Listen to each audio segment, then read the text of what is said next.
Hi guys, I'm Rodney from Cars on My Mind, and I'm about to give you a tour of this BMW 2 Series.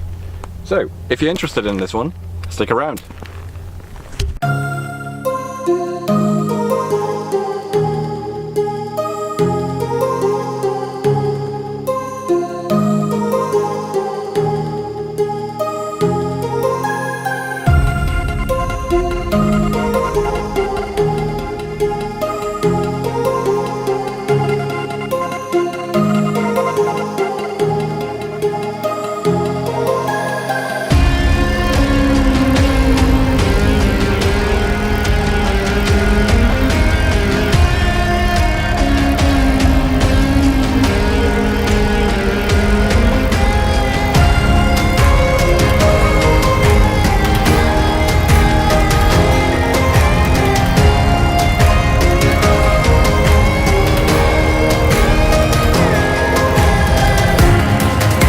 Okay then, let's start with the key fob, because it's the first of many strange things about this car.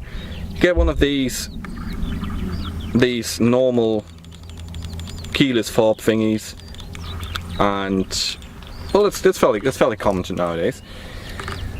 Only thing about it is, there's a emergency key hidden inside of it. Come on, focus. Thank you. Only problem about that is, well, there's no keyhole on your door or your trunk or anything. So what are you supposed to do with the emergency key? Well, it turns out there is a keyhole on the door. Only problem is it's completely hidden, and the information where it is hidden in the infotainment system. So yeah, if your battery dies, you better know that. You can actually take off this piece here, which is kind of difficult to do, but it's possible.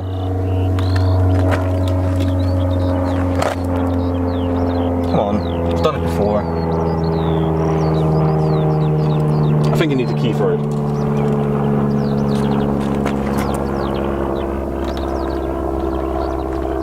I think it was something like that. Yeah. That's how you do it. You can take it off with the key. And then there's the keyhole. Put your key in, open or close your car. Brilliant.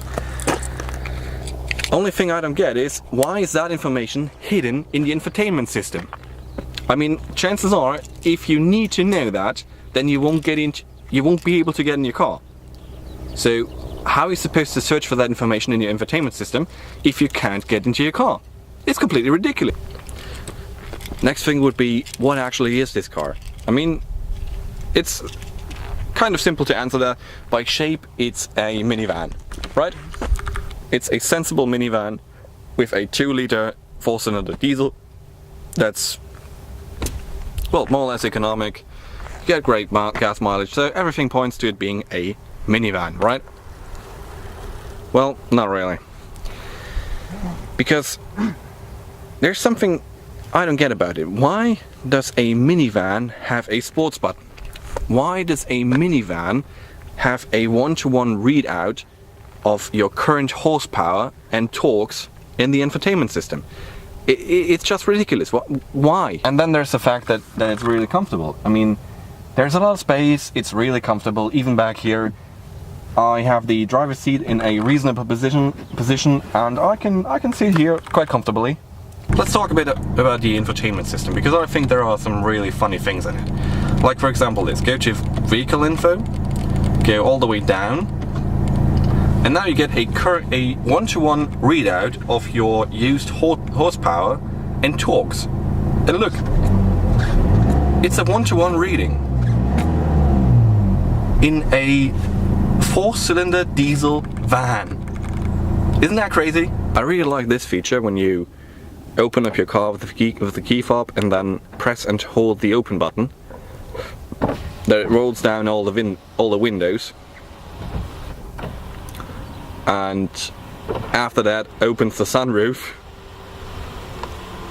I really like that, and I know that's quite common in countries like the US and stuff, but here in Germany that was, well, forbidden for a long time, and seeing that is really something special. Same thing with closing it again. I, 'cause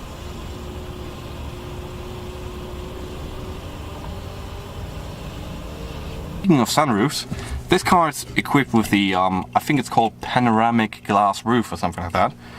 And it's a huge glass roof. It goes all the way through the car.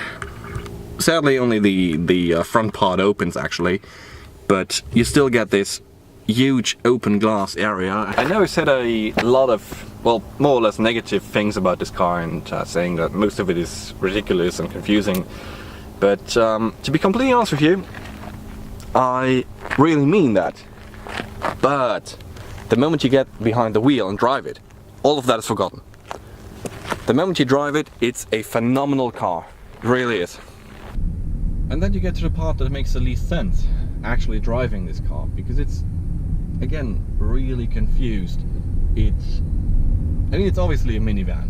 There's no point in arguing around that. It's obviously a minivan, but it doesn't drive like one. If you drive it in normal mode, so to speak, then, well, it's a fairly comfortable ride, and it brings you places, and it just works as a car. But if you put it in sports mode, which really makes a difference, by the way, it tightens up the steering. Steering gets nice and heavy, and your throttle response is just ridiculous. It almost feels like a sports car, but just almost. I mean, it kind of drives like a sports car. It kind of has this sports car dynamic. That's basically all I want to say about the car. And yeah, all of that normal stuff. If you liked the video, then leave a like, maybe subscribe. And before you leave, write me a comment. Which car is on your mind today? Thank you guys. See you later.